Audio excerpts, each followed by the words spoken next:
अस्सलाम वालेकुम। Today we are going to discuss abscess. Abscess क्या होता है? Localise collection of pus in the body, जो कि लाइन होता है ग्रेनुलेशन टिश्यू के ज़रिए, जो कवर्ड होती है पायोजेनिक मेम्ब्रेन के ज़रिए। एब्सेस ये सबक्यूटेनियस, डीप या फिर विद इन विसरा भी हो सकता है। Types of abscess: pyogenic, caused by पस फॉर्मिंग ऑर्गेनिज्म। एब्सेस को 3 कैटेगरीज में डिवाइड किया गया है। सबसे पहले पायोजेनिक एब्सेस। पायोजेनिक एब्सेस वो एब्सेस जो कि पस फॉर्मिंग ऑर्गेनिज्म की वजह से अकर होता है। इसमें मोस्टली स्टेफाइलोकोकस ऑरियस, इसके अलावा स्ट्रेप्टोकोकस ऑरियस, क्लेप्सेला वगैरह आते हैं। Now the pyaemic abscess. Pyaemic abscess जो होता है ये पाइमिया के पेशेंट में फॉर्म होता है, जो कि मल्टीपल होता है। Cold abscess due to chronic infections, mostly tuberculosis, Madurai foot और लेप्रेसी वगैरह के पेशेंट में पाया जाता है। सबसे पहले हम देखते हैं पायोजेनिक एब्सेस। पायोजेनिक एब्सेस ये कॉमनेस्ट वैरायटी है। कॉमनेस्ट ऑर्गेनिज्म और स्टेफाइलोकोकस ऑरियस होता है। इसके अलावा अदर ऑर्गेनिजम्स स्ट्रेप्टोकोकाई, क्लेप्सेला वगैरह भी हो सकते हैं। रूट ऑफ इन्फेक्शन, ये इसका रूट ऑफ इन्फेक्शन जो है ये 4 तरीके से हो सकता है। First of all, direct invasion के ज़रिए। अगर जिस्म में कोई वुंड है या कोई कैविटी है, वहाँ से ऑर्गेनिज्म डायरेक्ट इन्वेड कर जाए बॉडी में, या फिर किसी एडजेसेंट विसेरा में कोई इन्फेक्शन हो जिसका एक्सटेंशन हो जाए। इसकी एग्जांपल लंग एब्सेस है। इसके अलावा हेमेटोजेनेसिस स्प्रेड हो, या फिर लिम्फेटिक वेसल्स या लिम्फेटिक फ्लूइड के ज़रिए इन्फेक्शन एक प्लेस से दूसरे प्लेस या एक ऑर्गन से दूसरे ऑर्गन तक पहुंच जाए। कॉजेटिव ऑर्गेनिजम्स के बारे में ये देखा जा सकता है कि स्टेफाइलोकोकस ऑरियस जो है ये मेन ऑर्गेनिज्म है जो कॉज करता है पायोजेनिक एब्सेस। इसके अलावा स्ट्रेप्टोकोकस पायोजेंस, कुछ ग्राम नेगेटिव बैक्टीरिया जैसे इकोलाई, सीडोमोनास, क्लेप्सेला और कुछ एनारोब्स भी पायोजेनिक एब्सेस कॉज करते हैं। Now the pathogenesis. इसकी पैथोजेनेसिस क्या है? पैथोजेनेसिस में सबसे पहले infection that means entry of pathogen in the body. जब, जैसे हमने प्रीवियसली डिस्कस किया, 4 रूट्स ऑफ इन्फेक्शन, चारों में से किसी एक रूट के ज़रिए जब ऑर्गेनिज्म जिस्म में दाखिल हो जाते हैं, उसके बाद वहाँ पर इन्फ्लेमेटरी कंडीशन पैदा होती है, जिसके नतीजे में सेल की परमिएबिलिटी बढ़ जाती है। सेल की परमिएबिलिटी बढ़ने की वजह से जो प्रोटीन होता है वो सेल वॉल से बाहर की तरफ आ जाता है और कन्वर्ट हो जाता है फाइब्रिन में, और एक थिक लेयर बन जाती है फाइब्रिन की, जो कि थिक होती है, जिसके अंदर कुछ WBCs होते हैं, कुछ बैक्टीरिया होते हैं, और ये जो लेयर होती है ये कहलाती है पायोजेनिक मेम्ब्रेन। और इसी की वजह से पस जो है वो लोकलाइज्ड होती है। जैसे कि हमने डेफिनेशन में देखा, लोकलाइज्ड कलेक्शन ऑफ पस। तो लोकलाइजेशन ऑफ पस जो होता है वो पायोजेनिक मेम्ब्रेन की वजह से होता है। ये फर्स्ट पैथोजेनेसिस में फर्स्ट चीज़ ये हो गई। सेकंड चीज़ क्या होती है? इन्फ्लामेशन। जब कभी बॉडी में होता है तो रेटिकुलो एंडोथेलियल सिस्टम जो होता है वो एक्टिवेट होता है। रेटिकुलो एंडोथेलियल सिस्टम के एक्टिवेट होने की वजह से माइक्रोफेज और हिस्टोसाइट्स जो होते हैं उनकी एंट्री होती है इन्फ्लामेटरी साइट पर। ये माइक्रोफेजेस और हिस्टोसाइट जो है वो रिलीज़ करते हैं लाइसोजाइमल एंजाइम्स, जो कि लिक्विफिकेशन करते हैं बॉडी टिश्यूज़ का, जिसके नतीजे में पस फॉर्म होती है। पस जो होती है वो येलोइश अल्कलाइन फ्लूइड होगा। इसी तरह से जो बैक्टीरिया होते हैं, जो फॉरेन बॉडी होती है, जो बाहर से आए हुए पैथोजेंस होते हैं, वो भी सिक्रीट करते हैं कुछ टॉक्सिन्स और अदर एंजाइम्स, जो further breakdown of body tissue करते हैं, जिसके नतीजे में और पस फॉर्म होती है। तो ये थी pathogenesis of pyogenic abscess. First of all, inflammation की वजह से परमिएबिलिटी ऑफ सेल बढ़ जाती है जिससे प्रोटीन सेल वॉल से बाहर आता है और फाइब्रिन की एक लेयर बनती है। इसके अलावा फिर वहाँ पर पायोजेनिक मेम्ब्रेन बनती है। इन्फ्लामेटरी सेल्स जो होते हैं वो लाइसोजाइमल एंजाइम सिक्रेट करते हैं, जिससे लिक्विफिकेशन होता है बॉडी टिश्यू का और पस फॉर्मेशन होता है। और इसी तरह बैक्टीरिया के ज़रिए टॉक्सिन्स और एंजाइम सिक्रेट होते हैं जो कि फर्दर ब्रेक डाउन करते हैं बॉडी टिश्यू का, जिसके नतीजे में और ज़्यादा पस फॉर्म होती है। ये है एब्सेस कैविटी। इसमें सबसे जो आउटर लेयर होगी वो पायोजेनिक मेम्ब्रेन की होगी, उससे इनर लेयर जो होगी ग्रैनुलेशन टिश्यू की एक लेयर होगी, और कुछ लॉक्यूलाई होते हैं जो कि फील्ड होते हैं येलोइश कलर्ड पस से। ठीक है, कंटेन ऑफ पस में क्या क्या होता है? डेड WBCs होते हैं, मल्टीप्लाइंग बैक्टीरिया होते हैं, टॉक्सिन्स होते हैं और नेक्रोटिक मटेरियल होता है। Factors that precipitate pus formation.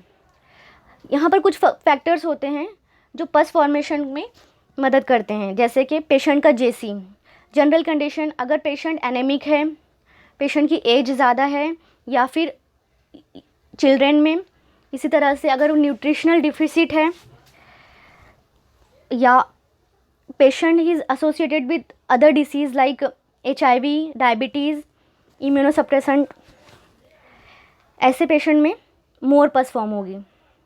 इसी तरह से ऑर्गेनिज्म की टाइप और उसकी वायरुलेंसी भी डिपेंड करता है पस फॉर्मेशन। अगर वायरुलेंट ऑर्गेनिज्म है तो पस will be more.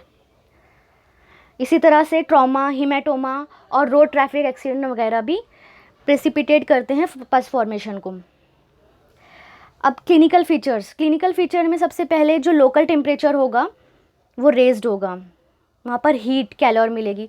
Actually this is abscess is a fate of inflammation. Inflammation की आखिरी स्टेज होती है एब्सेस। इन्फ्लामेशन अगर कहीं हो रहा है वहाँ पे रिजोल्यूशन हो सकता है, पस फॉर्मेशन हो सकता है, ये उसके स्टेजेस, ये इसके फेट होंगे। अगर इन्फ्लामेशन है तो वहाँ पे इन्फ्लामेटरी साइंस मिलेगी, कैलर, डॉलर, रूबर, ट्यूमर और फंक्शन लेसियो। तो ये सारी चीज़ें एब्सेस में भी मिलेगी। तो फर्स्ट ऑफ ऑल हीट और कैलर, ये क्यों मिलती है? Raised blood supply, that is hyperaemia. Smooth, soft and fluctuant swelling मिलेगी due to localized collection of pus. Pain और डॉलर, थ्रोबिंग पेन कैरेक्टरिस्टिक है, पस की वजह से पेशेंट कंप्लेन करेगा थ्रोबिंग पेन की। हाइपरीमिया की वजह से वहाँ पर ब्लड सप्लाई बढ़ने की वजह से, वेसल्स की परमिएबिलिटी बढ़ने की वजह से रेडनेस मिलेगी। इसी तरह से प्रेशर की वजह से, एडजेसेंट वेसरा पे प्रेशर पड़ने की वजह से, ड्यू टू कलेक्शन ऑफ पस, उसका फंक्शन जो है वो कम हो जाएगा। इसी तरह से fever often with chills and rigor. Now the investigation, हम क्या क्या कराएंगे? CBC कराएंगे, इसमें ल्यूकोसाइटोसिस मिलेगा। अगर एक्यूट इन्फेक्शन है तो न्यूट्रोफिल्स बढ़े हुए मिलेंगे, अगर क्रोनिक इन्फेक्शन है तो लिम्फोसाइट्स बढ़े हुए मिलेंगे। कन्वेंशनल रेडियोलॉजी कराएंगे, फॉर एग्जांपल सबफ्रेनिक एब्सेस में इरेक्ट पोस्चर में एक्सरे लिया जाता है, तो उसमें क्रूरा ऑफ डायफ्राम जो होता है, जिस साइड में सबफ्रेनिक एब्सेस मौजूद होगा वो एलिवेट मिलेगा नॉर्मल साइड की बनिस्बत। इसी तरह से लंग एब्सेस के पेशेंट में चेस्ट एक्सरे, USG। अगर विसेरल एब्सेस है जैसे पायोसील ऑफ गॉल ब्लैडर या हिपैटिक एब्सेस, इस कंडीशन में USG अल्ट्रासोनोग्राफी कराएंगे। CT स्कैन कराएंगे। ब्रेन स्कैन में ये स्पेसिफिक है फॉर ब्रेन स्कैन।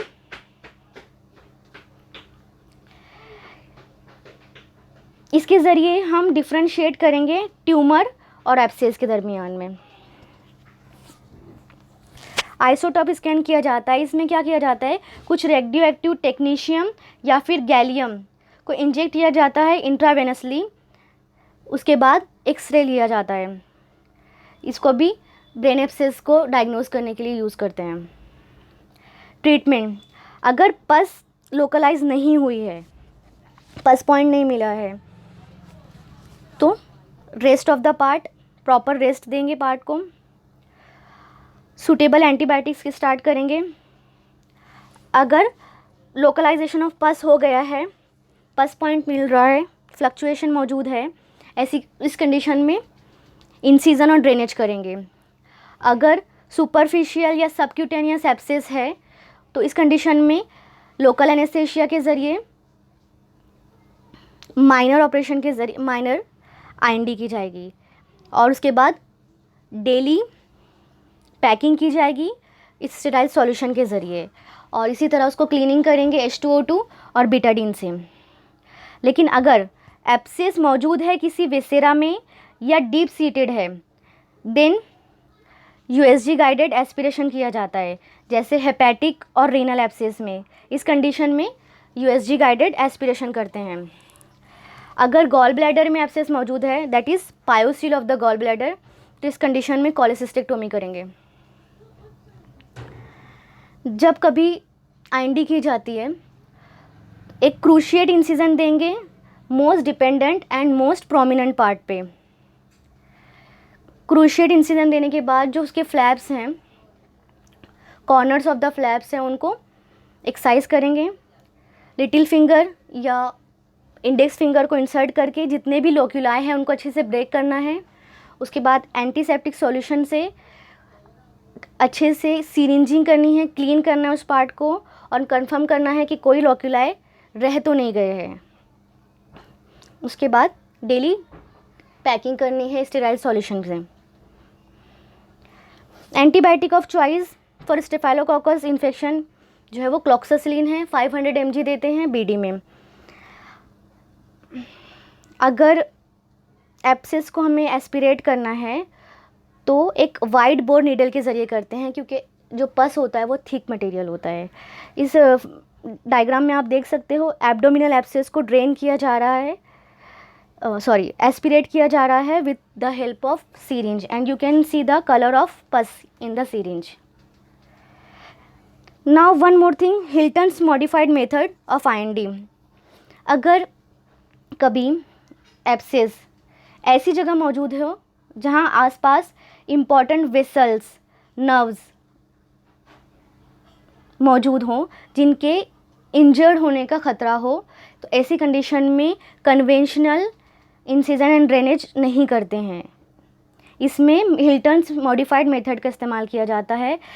इस मेथड में स्टैब इंसिजन या क्रूशिएट इंसिजन डायरेक्ट ना देते हुए स्किन और सबक्यूटेनियस टिश्यू पर एक सुपरफिशियल लॉन्गिट्यूडिनल इंसिजन दिया जाता है स्काल्पेल के ज़रिए। उसके बाद a pair of artery, straight artery forceps या फिर साइनस फोर्सेप को डीप फेशिया के ज़रिए, थ्रू डीप फेशिया जो एब्सेस कैविटी होती है उसमें इंसर्ट करते हैं और उसके बाद ग्रेजुअली ब्लेड्स को ओपन करके धीरे धीरे जो ओपन कंडीशन में ही आर्टरी फोर्सेप को या फिर साइनस फोर्सेप जो भी हम इसमें से यूज़ कर रहे हैं उसे ओपन कंडीशन में बाहर की तरफ निकालेंगे ताकि जो इंसिजन हमने दिया था वो लार्ज हो जाए। उसके बाद कन्वेंशनल मेथड की तरह फिंगर को इंसर्ट करेंगे और एक्सप्लोर करेंगे, जितने भी लोक्यूलाई है उनको ब्रेक करेंगे। Now the differential diagnosis. First of all, we have to differentiate abscess from aneurysm. Aneurysm, especially arterial aneurysm of popliteal, femoral and axillary region. इसमें क्या होता है, जब कभी इन जगहों पर एब्सेस की कंप्लेन लेकर पेशेंट आ रहा है या कोई स्वेलिंग लेकर आ रहा है और जिसमें हमें सस्पेक्शन है कि ये एनोरिज्म हो सकता है, तो ड्रेनेज से पहले हमें कंफर्म करना है पस with the help of needle aspiration. जो थ्रोम्बोज्ड एनोरिज्म होता है उसमें हो सकता है कि पल्सेशन मौजूद ना हो, वो पल्सटाइल ना हो, लेकिन वो वार्म, सॉफ्ट और टेंडर मिलेगा। दूसरी कंडीशन है इन्फेक्टेड सीबेसियस सिस्ट। जो सीबेसियस सिस्ट होता है इसकी कंसिस्टेंसी सॉफ्ट होगी,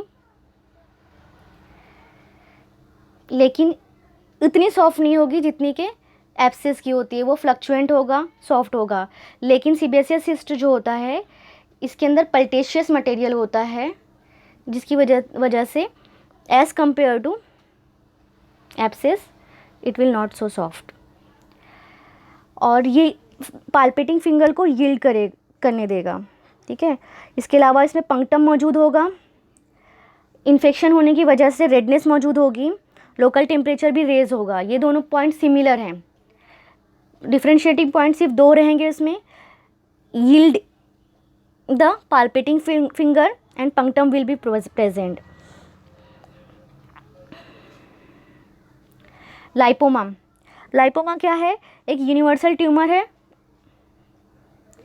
जो कि डेक्यूबिटस ट्यूमर भी कहलाता है। ये बिनाइन स्वेलिंग होती है एल्वेओलार टिश्यू की।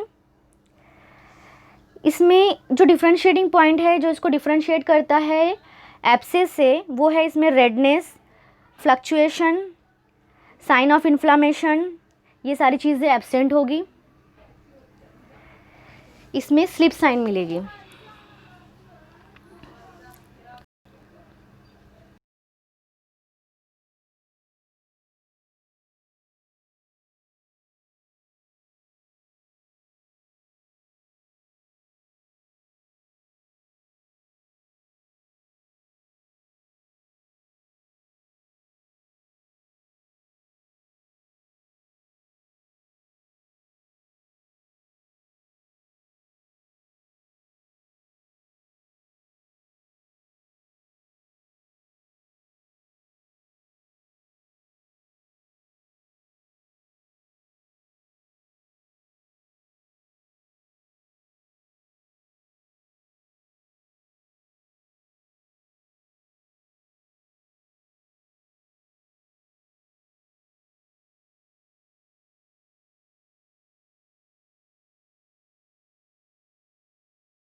Now the complications.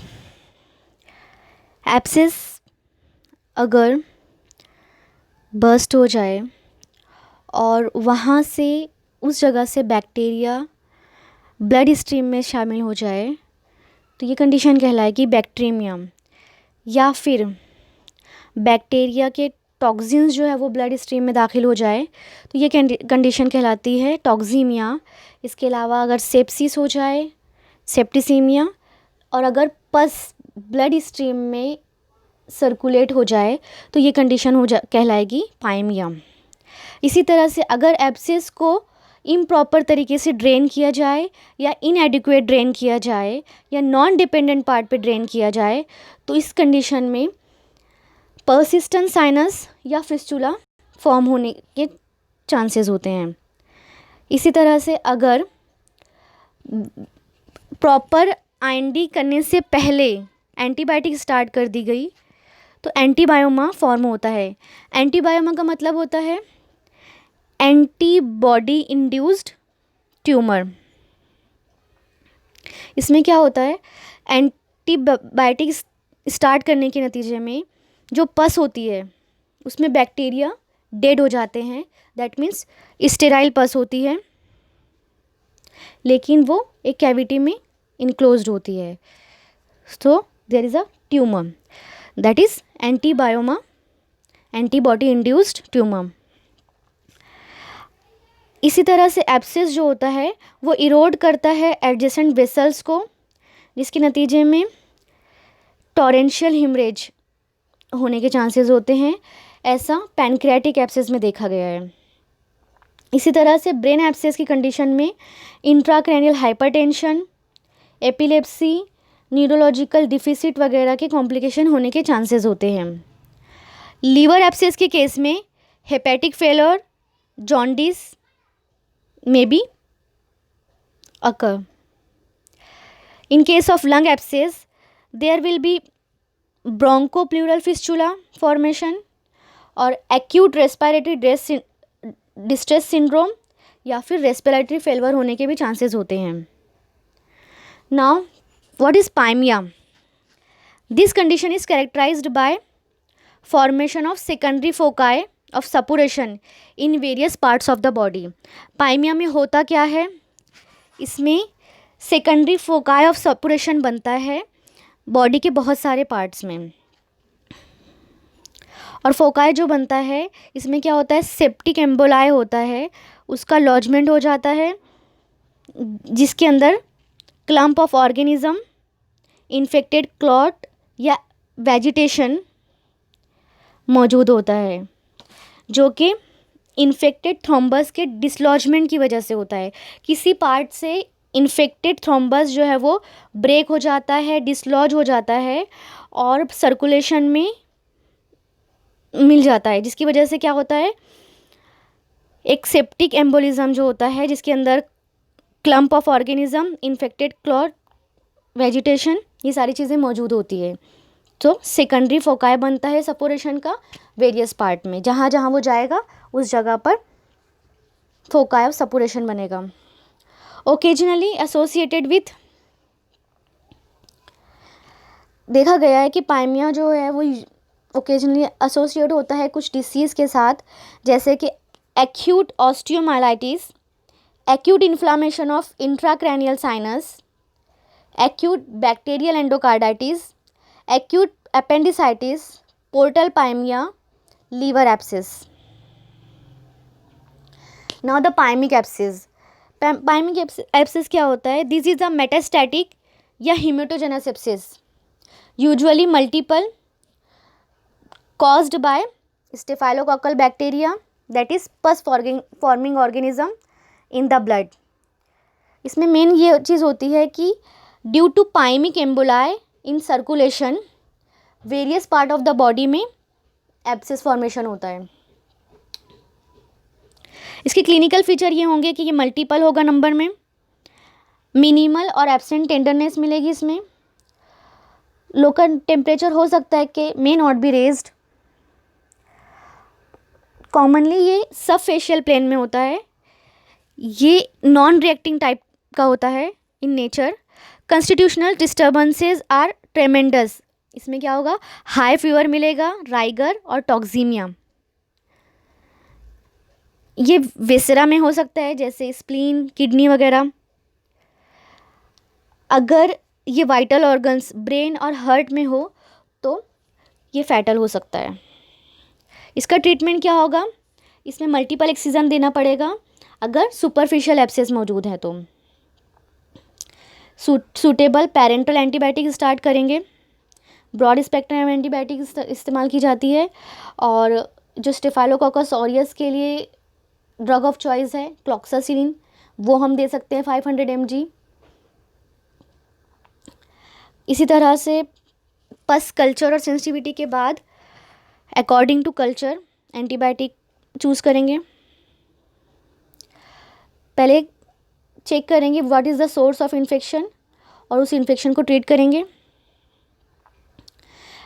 पायमिक एब्सेस में जो आईएनडी की जाती है वो अंडर जनरल एनेस्थेशिया की जाती है, जबकि पायोजेनिक एब्सेस में अंडर एले करते हैं अगर सुपरफिशियल हो। ठीक है, अगर एब्सेस अनट्रीटेड रहे तो उसमें क्या होगा, वो बर्स्ट हो जाएगा स्पॉन्टेनियसली।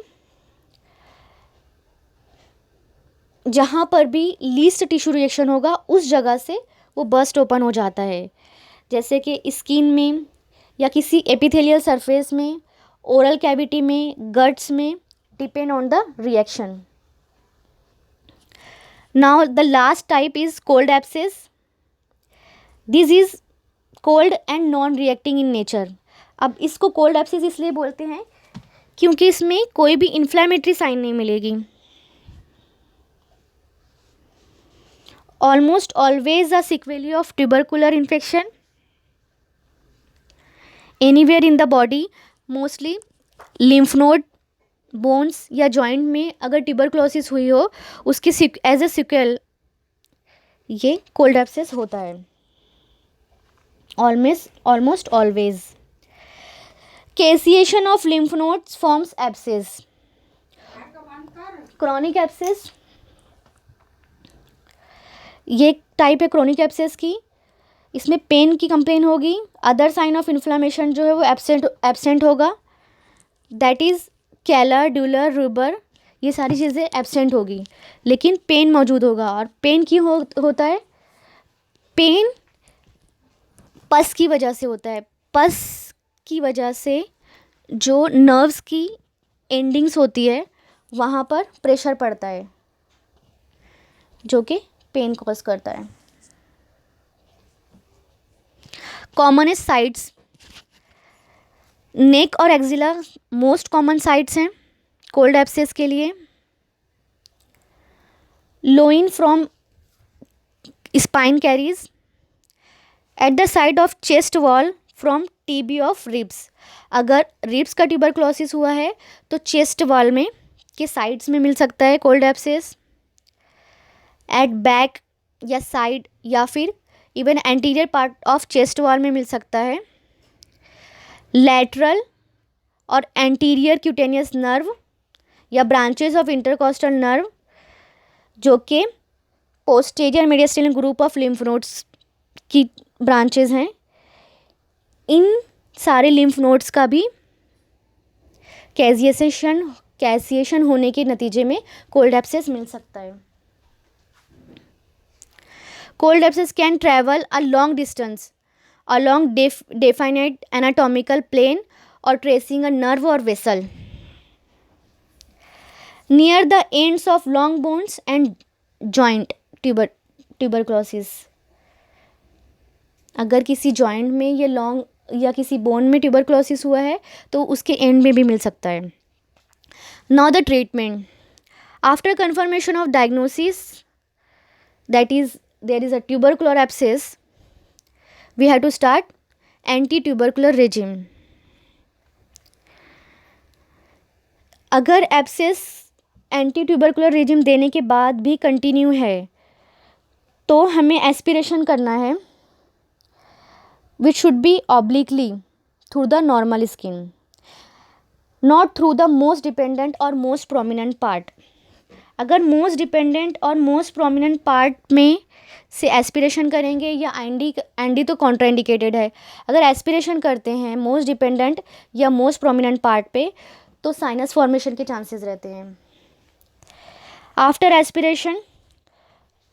एस्पिरेशन करने के बाद हमें आइसोनियाजिड सॉल्यूशन का लोकल इंस्टॉलेशन करना है उस एब्सेस कैविटी में। अगर लोकल एब्सेस फिर भी मौजूद है तो affected group of lymph node को एक्साइज करके निकाल देना है एज होल।